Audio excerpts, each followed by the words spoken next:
Hey neighbors, this video is part of the Talented Creators Open Playlist, and I don't do this playlist often enough, and I'm going to change that in the new year. Our hosts are DIY with AUREA and LOLLI from LOLLI D's Creations. Our guest host this month is BUFFIE from BUFFIE Designs. Their channel links and a link to the playlist will be in my description box below, so sit back, relax, and enjoy the rest of the video. Okay, project number 1. I'm calling this a tall cardinal wall hanging. This is a cupboard front that I purchased at Habitat for Humanity Restore. I spray painted it because they wrote the number 3 in marker on the front, and there was just no getting it off with anything. So I sprayed it with the spray paint, and then I thought, I need some texture here because I can still see it. So I used my Magnolia Vintage White paint, and then I went over it with some glue and used my hairdryer to crackle it. And then it just kind of sat because I didn't use it for what I had planned. And so now, that was actually back in the fall. So Christmas and now New Year's, and now we're going to use it. I'm putting some Mod Podge in the middle and just going back and forth there until I get a nice even coat. Then I dry fit part of this napkin and painted it with water on the edges. And now I'm just ripping it off the rest of the napkin. And putting that little bit of water on the edges makes such a difference. Look at how nicely I got the shape of the cupboard front there. Of course, we have our parchment paper. I'm not sure what I would do without it. So I'm going to set the cardinal in there how I want. Get that parchment paper on top. Warm up my little Hippo heat press. And then go over it. And what I was doing there is I was sort of like ironing it, then rubbing it to get into the corners and the edges. Now I'm going to cut off a piece of this green baker's twine, and I'm just going to use hot glue, but I'm going to go really slow. This is sped up, but I'm actually going to put this rope on here, and I'm going to take my time and hold it down after I glue it, because a lot of times it'll fall away from the edge, and then it ends up looking messy. So I like to just get it on there and hold it down, stick my finger or a pair of scissors or a block or something in the corners, just to make it be nice and tight to the edges. And I actually got that green baker's twine on sale at Target after New Year's. Target didn't have as good a selection as I'd hoped. I was having car trouble that day, so I did not get to Michael's like I wanted to. So I ended up just getting some stuff for my bedroom and then like 3 things of ribbon, like ribbon and 2 baker's twine. You know, but I like it, and it's going to be good like all year round as far as I'm concerned. So goodbye. I mean, it was a good buy. All right, these are coming from my floral and greeneries that I had for Christmas. And just making sure there's no red berries or glitter or anything like that. See, those leaves have red berries, so I just turned them off. Then I hot glued these 2 little pieces of greenery together. They're kind of flimsy and just sort of difficult to wrap twine around, so I just hot glued them. And then I'll add them to these leaves. I always love these leaves. I love them with the berries for Christmas, but I love them as sort of like a swag or part of a wreath or something after Christmas. This is the ribbon that I got at Target. It was 50% off. And I just made the awareness shape there and scrunched it in the middle. Then I trimmed it off the spool there. And then I'm using this baker's twine to wrap it because this is easily wrappable. Now it isn't wired. It doesn't have wired edges, but that's okay because it's a little less wide than most of the ribbons that I work for. So it ends up working out really good. And I like the way you can see the colors nice and clearly on both sides. And so the shape of the bow looks really cool. I really like how it came out. And man, I show you a lot of that bow making. Boy, if you didn't know how to make a awareness bow before, hopefully you do by now. I'm just going to tie it nice and tight in the back. I make sure I like how the bow is before I do that final knot. And then get it on there nice and tight. Double it up and trim it. And voila, look at how nice it came out. And it matches with the greenery so nicely. I'm really enjoying how this is looking as I'm finishing up here. So, you know, I just kind of played with the placement of the ribbon in the bow until I liked how it looked. I do end up trimming those tails. I like longer tails, but a lot of times it's covering up, you know, what I worked so hard on. So we don't want to cover up that cardinal. I'm going to hot glue those two pieces of greenery down on top. Oh, I'm putting the bow on top first. Oh, okay. All right, so I'm hot gluing the bow. Getting rid of those glue strings or glue cobwebs. And then I like how it looks. That was my dry fit, so we're just going to hot glue it. Just a little bit on the back. And you will get a better look during the final reveal. Hey neighbors, I'm just jumping in to ask, are you enjoying the video so far? And I just wanted to remind you to watch, like, and subscribe. It means a world of difference to any YouTube creator. And let's get back to crafting. Okay, project number 2. We're going to call this brown birds. Just brown birds. Again, this is a cupboard front that I purchased from the Habitat for Humanity Reef store, and I'm using my Elmer's glue stick instead of Mod Podge just because of the nature of the finish on this cupboard front. I didn't want to have to paint it or Mod Podge it, and I have a good experience with this glue stick. It's like Mod Podge. I've even used it on glass and it came out really well. So this paper I purchased from Sammy at Unicorn Dust Designs probably about a year ago, and I've used it a bunch of times. I'm even going to use it like on the back of the next project. So it's just so versatile. You can just, you know, you can use it with Mod Podge, you can use it with glue stick, you can really use it however you want. And you can just tear off different pieces. I made like a huge wintry scene last year using this paper. For my purposes here, I wasn't getting exactly what I wanted altogether that fit on this size. So I actually am kind of making a collage with it. So you see I put those second 2 birds down right in the middle there, and I just kind of ripped the edges and then smooth them down. And the same with the next couple of pieces. I'm ripping them off of the main piece of paper using the glue stick and then just smoothing it down with my fingers. And hopefully the warmth of my fingers helps. I feel like it got down there really well, like the first try. Like I didn't have any trouble at all. I just kind of was like putting interesting things there. I'm not even sure what this is, but there, it's all smoothed down.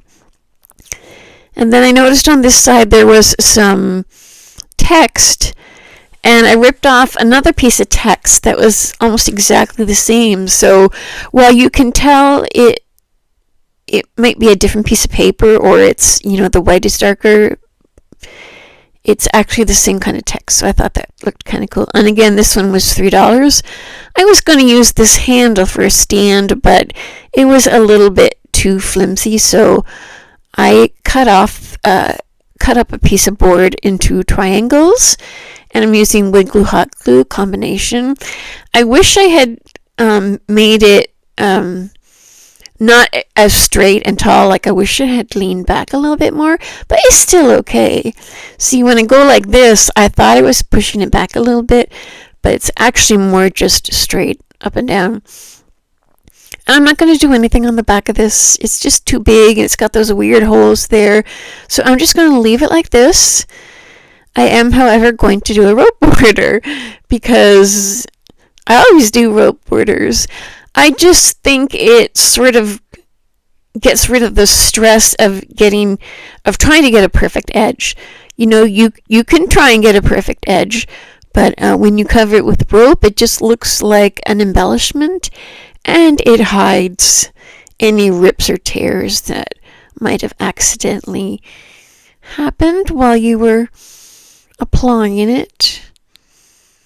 So again, I'm going to take my time. I'm going to hold the rope down in the corners, and then see at the top there, I didn't hold it down and there ended up being a gap. So I'm coming back with my hot glue and I'm actually holding it down this time.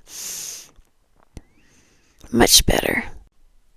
And I decided not to embellish it with bows or greenery or anything. I think it's just perfect the way it is.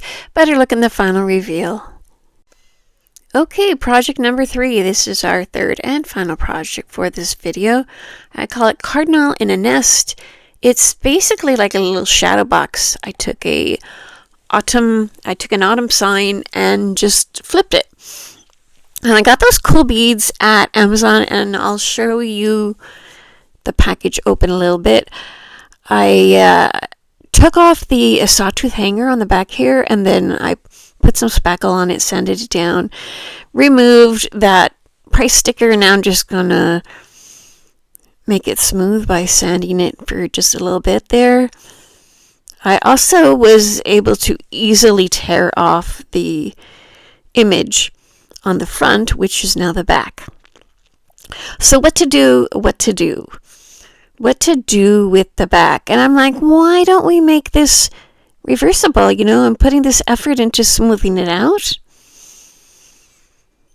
And guess what? I've been tearing little pieces off of that paper that I got from Sammy Unicorn Dust Design. So I decide that I'm going to get a nice smooth surface and nice smooth edges, and I'm going to use that paper. So if you see the back, it's kind of like it could be the front. I'll show that to you in a little bit. First, I want to paint everything. This is Magnolia Vintage White. Magnolia Vintage White. And I'm going to paint everything. I just have to take a break in between because it needs to sit somehow. So like I did the inside, I did the inside edges, and I did the outside edges, and left one edge unpainted so I could stand it up. Then when it was dry, I came back and did the back and the rest of the outside edges. And that's all with the Vintage White from Magnolia, and I actually got that paint at the Habitat for Humanity Restore. And I'm taking very good care of it. I'm making sure the top is on tight and stirring it and everything. These are my Mod Podge bottles. Why do I have so many Mod Podge bottles? I do not know. It starts to get low and I get 2 more, and then I'm out and I think I might be low, so I get 2 more. But this was nice and full, so we're going to do the back first. And yes, I'm Mod Podging on top of what's left of that paper. And I think it's because I sanded it. It actually went on there totally fine. There were no bubbles, or the paper didn't get all goobery or anything like that. So I'm just going to take just a remnant of that paper. And the Mod Podge is dry now. And then I'm just slowly going over it with my parchment paper and my Hippo heat press. And of course it's easy to get the edges, and now I'm just going to sand them down because the Mod Podge goes all the way to the edge on this kind of surface. And look at how nicely that piece of paper just comes right off there. So I did that for all 4 sides. And now here's what actually the project is, because this video is all about cardinals and birds. So the cardinal is going to be inside the box. So, you know, when I thought about it, it's like a cardinal in a nest, because you'll see the way I finish it up. I had way too much Mod Podge there. You'll see me scoop it up with my paintbrush and get it back in the bottle, because you don't need a lot of Mod Podge, and I don't want to see like raised edges or globs that dried. I really like a nice smooth finish, and that's why I always use my Hippo Heat Press with dried Mod Podge. I just love the finish I get. Now here I'm trying to rip off the edges because the paper was just a little bit too big, and I was having a really hard time, and I was getting pieces torn off that I didn't want torn off. So I'm using my brush here. I poured out some Mod Podge, and I'm using my brush to just sort of jam it into the corners there like that. And it actually works really well. It's just such a small amount of napkin there. And this is a 1-ply. We always use just the 1-ply of the napkin. I may have forgot to mention that in the first one. And you know what's cool about this cardinal is I didn't realize, you know, and if you want to go back and watch it because I forgot to mention it, the 4 images are like mirror images of each other. So in the final reveal, you will see that these 2 cardinal projects look quite different from each other. For one, they're mirror images, and for 2, one was torn out tall, and this one was torn out square. So I was like super happy that it was a mirror image, because I thought, oh, you know, I'm using the same image. It's, you know, it's kind of a cop-out. I had another napkin that I planned to use, and it was just too dark. And being inside the box, I just decided I didn't like it. And this was the only other cardinal napkin I had. Now look at, I just glued in some fluorofoam and did all that mossy stuff there. And that's just like the bottom of a bag of moss. I think it's called reindeer moss. It's green. Who knows where, if any, my Spanish moss might be. I actually not sure I even have any left over. So here's the beads that I got from Amazon that I showed you earlier. And I took a piece of rope and I wrapped it around the edges, and I made sure I had enough left over to make a hanging rope. And sorry, I didn't show that, but here's the leftover rope, and I'm just threading on those beads. And if the rope gets a little frayed on the end and it's hard to put through the bead, I just trim it, because I have enough left over. And you will get a good look at this during the final reveal.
And as always, don't forget to watch, like, and subscribe. See you again soon!